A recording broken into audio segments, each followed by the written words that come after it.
Don't just be another foreigner, be a local Laowai. In case you missed our last 4 episodes on dating in China, stay tuned for this review.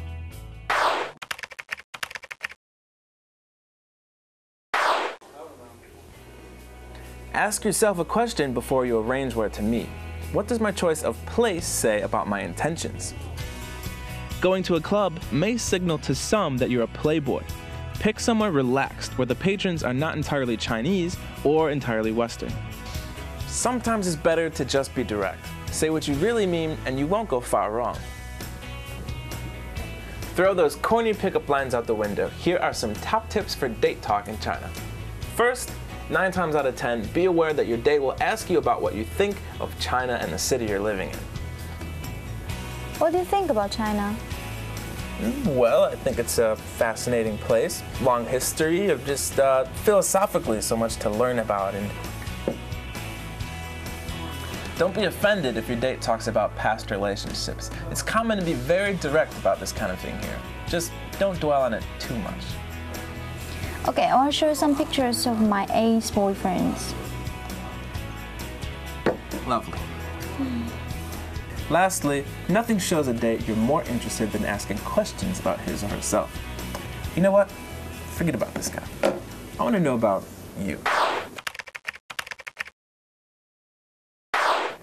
So, here's a blatant but useful generalization.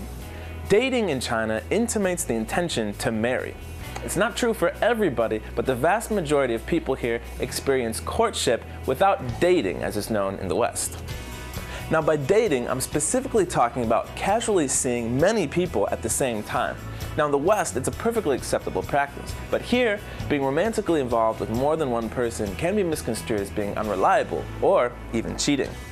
Plan to do things where the goal is more than just sitting down and talking to the other person, which can turn into something that feels more like an interview. Instead, plan to do things you'd otherwise normally do, like looking for a new piece of furniture or finding a book. Or, if you know the other person likes music... Oh, a music shop!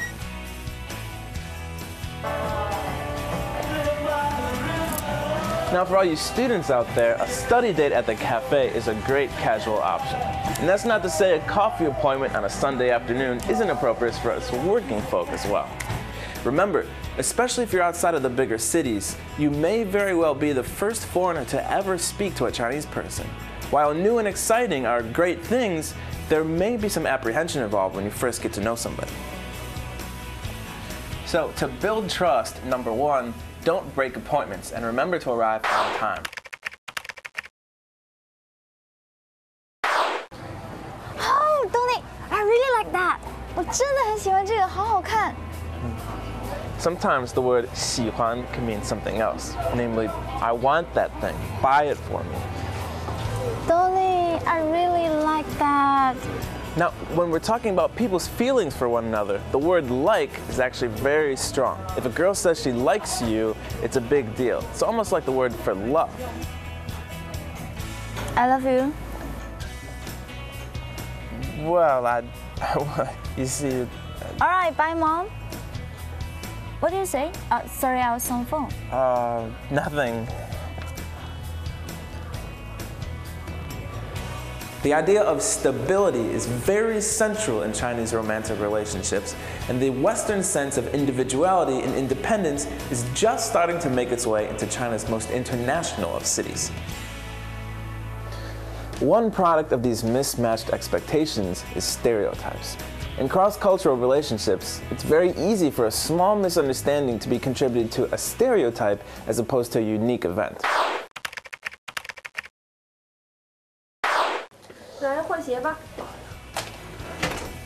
So to get everything off on the right foot, no pun intended, remember to take your shoes off. As a courtesy to you, your host should have a pair of slippers that are waiting for you. When addressing the family members of your significant other, it's best to be as polite as possible. That means avoid using the common second-person pronoun ni, and even the polite form ni when you can. When it comes to visiting parents, gifts are always welcome. Now, gifting can be a little bit tricky, but you can go one of 2 routes. The first requires a little bit of research in advance. Or if you're unfamiliar with what they like, you can never go wrong with health products or the classic fancily packaged tea. On the other hand, with better Chinese, you'll probably be fielding more personalized questions. In anything's game, your bank account, how much you make, your family, what they do, anything. So it's a good idea to know how you're going to answer these questions before you arrive. You can also expect to be asked to make a toast yourself as well, in which case it's a perfect opportunity to thank your host for the lovely evening and wish them health and happiness.